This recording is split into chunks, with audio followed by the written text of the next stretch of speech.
Hi, it's Adeline here from Music.Hash, and I am joined by Frankie Palmeri. If you'd like to start by saying an interesting fact about yourself and your role in the band. 26 years old, from Queens, New York, uncircumcised, single, looking to mingle. It's like an online dating app. Yeah, I don't know what to say.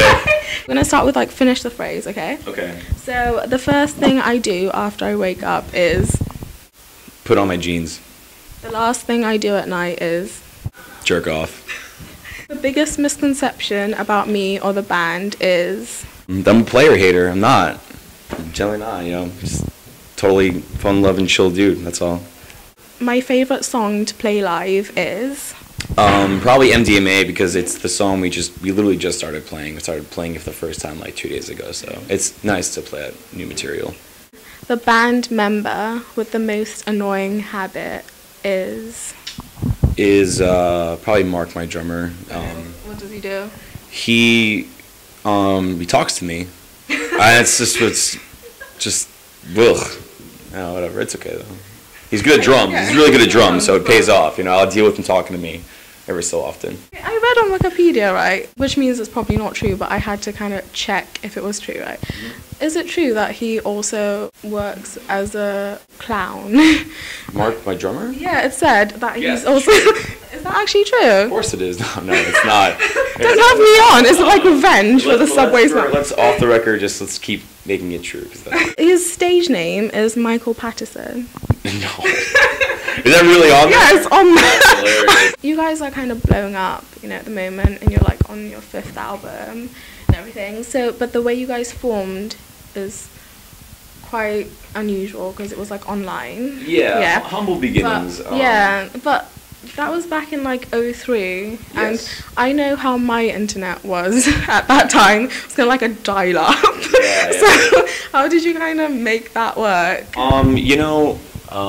I'm actually the only original member of the band, and basically the story goes is I was about 16 years old, and being from New York City, tons of kids, in bands, trying to start bands, playing instruments, and it never clicked, I never got to meet any group of kids that really, took it as serious as me, and so what ended up happening was I was like, I don't care where I have to go in the world, I'm gonna make this work. I don't care what I gotta do, and before even I don't know if anyone remembers, before Friendster, before social networking was really even a thing, before it even existed, all you really had was message boards, right? So I would go on message boards and look for people who had similar interests and stuff, and then I met these two kids from Connecticut who were into the same bands as me. I had been lucky enough to have recorded an old demo with a previous band. We traded MP3s, and then the next day I was there trying out for the band, and here we are today. So, definitely a strange way for a band to start, but I guess everyone's got their own journey and own way of going about things, and I feel very lucky to have made it this far, and I still, to this day, feel very blessed that even now the members of the band are definitely what we were always meant to be, and I really genuinely mean that. Every single person in Emmure is 110% exactly what this band was supposed to be since day one. So whatever happens in life, take it and roll with it, because you never know what good might come your way. I think we've survived a lot of hurdles that would probably crush a lot of bands, but like I said again, we're very blessed and lucky to be here still today. What were your first impressions of everyone when you kind of got there to try out? It's funny because those guys are long gone in history now. So I get that really says a lot about them and what my first impressions were. It's sad to say.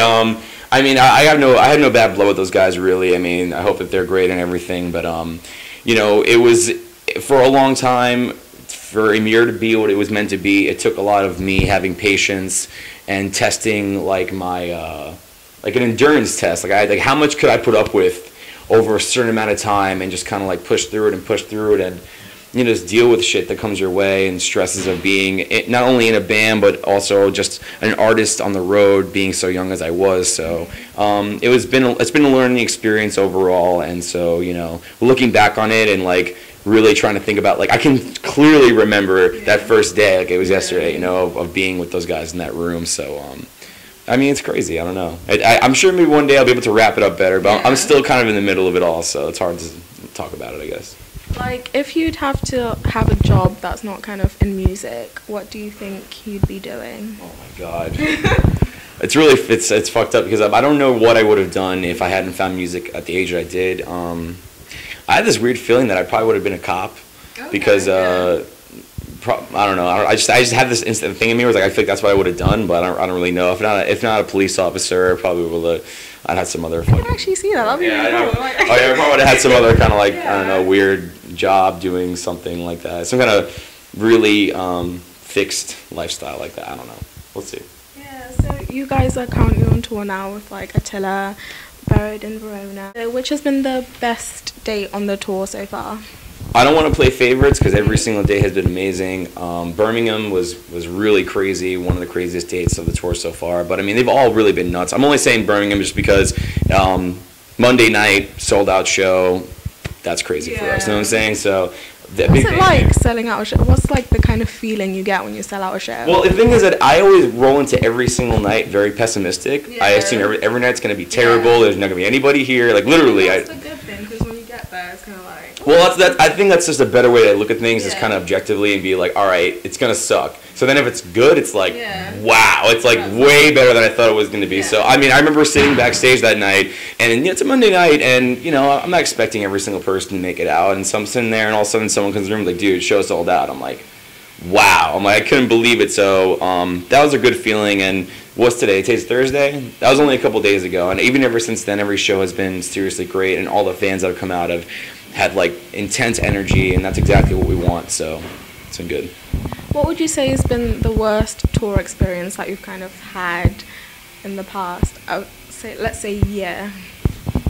Let's say a year. I mean, when you're in this lifestyle and you're doing this, you have to be someone who's willing to adapt to everything, no matter what gets thrown your way. There's going to be some nights where you can't find a toilet, you can't find a shower, you probably won't eat. Those things are going to happen to you, and you just kind of got to deal with it. So I try to have a good attitude about everything that happens to us. When you bitch about things, you just make things worse. When your energy is wrong, and that means you fuck it up for everybody else tenfold. So I always try to have a positive attitude to everything that happens.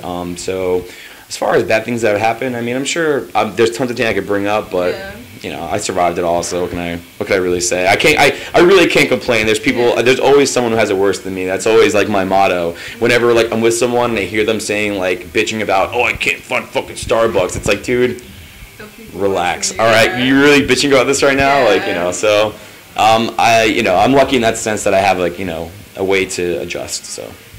You've got some really cool tattoos, right? Where? Just I can't see them. Yeah. Can you just talk us through some of the ones on your hands? Because there's the flower one. This rose done by my friend Lisa. Bleeding Image Tattoos in Queens, New York. Shout out to Lisa Nico. And we have this cold soul across my knuckles, which is also my clothing line. If you haven't checked it out yet, make sure you do. Got Shadaloo in the bottom row. Shadaloo is also the logo that's on my neck. Mm-hmm. It's kind of an ode to my alter ego and Bison. And got this Virgin Mary severed head over here crying her eyes out for me. And that's on my head. Also, I have the Hadouken input on my finger. Another Street Fighter tattoo. People sometimes when they see me, they're like, "Can I see your hands?" I obviously they want to see my tattoos. Yeah. I'll just go like this. You can tell that you really cherish the band. Yeah. So what would you say is the best thing about being in Emmure? The best thing about being in Emmure is that we all really, really do appreciate each other to the maximum you seriously can on a completely platonic, hetero way. We really do all love each other immensely. We really do, and honestly, the magic that we feel we create on stage is, I think, what really keeps it all, is the glue that keeps it together. Because when we're up there and we know we're doing our best, we all walk off feeling great and really appreciating each other more and more every single night. I'm sure it's an unspoken thing because we all know it in our hearts that when we're up there, something special is happening. Yeah. So that's really the best part about being in this band, is being with people who, like I said, it's just I don't know. You can't really take away what we have right now. It's like it's really special. So I mean, I'm sure every band feels the same way I do when they're about their band, but I think I feel it maybe a little bit more. So yeah, that's the best part. What do your fans mean to you? Everything. Our fans are seriously the most amazing people I've ever gotten the chance to meet or speak to in my life, and that's seriously goes above and beyond anything I ever thought it would be. When I meet people who have been touched by our music, or they want to meet us for 5 seconds and they just want to get a hug or a picture, it's like that's what I'm here for, and I try to make myself available to people like that every single night, and I hope that that the love that I receive from them, I can give back to them like even more. That's what I try to do. So big thank you to all our fans out there across the world. Really, it's unreal. To finish off, right? I thought we'd play like just a quick game. It won't be that bad, okay? I'll give you a British phrase, yeah? Alright. And you just kind of have to guess what it means, okay? Guess what it means? Yeah, just guess I what might it be means. good at this. Right? Bob's your uncle. Fucking bonkers. Crazy out of control. No? Way off? That would be really good. That's the first time I've heard that one, but no. It means, it's like, let's say I gave you a set of instructions, right? It kind of means like, that's it. So let's say if I was like, go left, go right, Bob's your uncle, you're there. Okay, alright. That makes a lot of sense. Use it with Buried in Verona. Taking the mick or taking the piss. Oh, taking the fun out of it. Right, isn't that it? Taking the piss out of it? Like stealing the thunder out of it? Like no more fun? Like... Oh no, wait, it means it's... Or does it mean... Like making fun. See, when you take things away... It's like...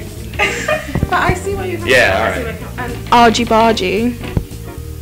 I don't know, sorry, I'm not argy-bargy. I hope it means loose women, because that's what I think it should mean. It means argument or confrontation.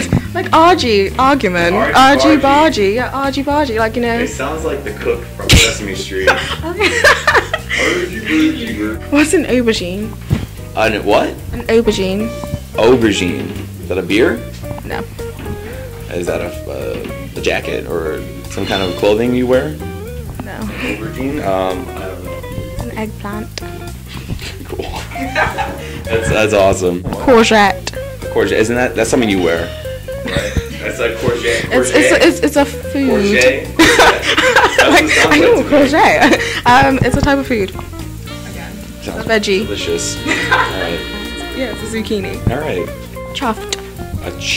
Chuffed. Is that like your face? Like you're chaffed? It means pleased. Alright. Hench. Hench should be bad. Hench should be like a person who isn't good, like a hench, right? The opposite. A hench is like a good person. It's a good thing. You are quite the hench. You are quite. If I said you're quite hench. Quite hench. You are quite. You're quite alright. Well built or muscular. Oh, that's what it means? Yeah. Big. Alright. Nibbles. Nibbles? Yeah, nibbles. Like small bites? Yeah, like it's a snack. Yeah, that's not lingo from over here. That's like universal. Everyone knows that. It started in England. It did. What? I agree to disagree. On the lash. On the lash? Yeah, on the lash. Does that mean getting drunk? Yes, it means going out to go get drunk. Yes. What? The pool. On the what? On the pool. On the pool. On the pool. Taking like a vacation, like I don't know, like a siesta. And then what are you gonna do? Right. What are you gonna do at the bar? Lash. On the lash. On the pool. So what are you gonna do on the pool? The words on the pool. I don't know. What are you gonna do? Okay, there's ladies around. No shit. What are you gonna do? Get on the lash. I don't know. Get hench. I don't know. Get hench. I don't know. It means trying to pick up a chick. Okay, all right. So you're on, like, I think you guys call it on the prowl. On the prowl. But we call it on the pool.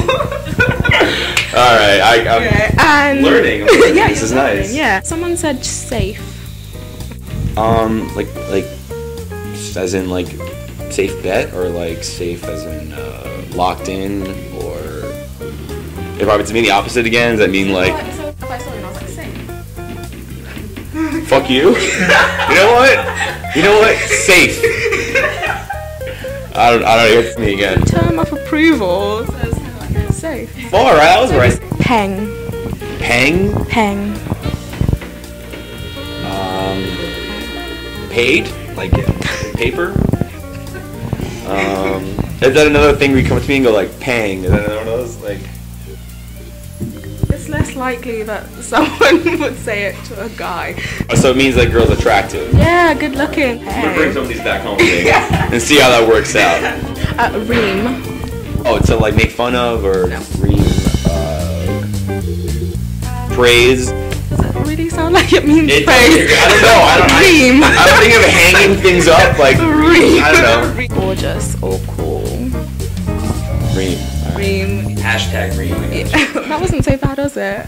That wasn't so bad. No, it was alright. Yeah. So do you have any last words? Thank you for the interview. It's been a lot of fun. A big shout out and thank you to all our UK fans. And if you're coming to the Mosh Lives Tour, you're gonna have a great time. All the bands are awesome, and see you guys later.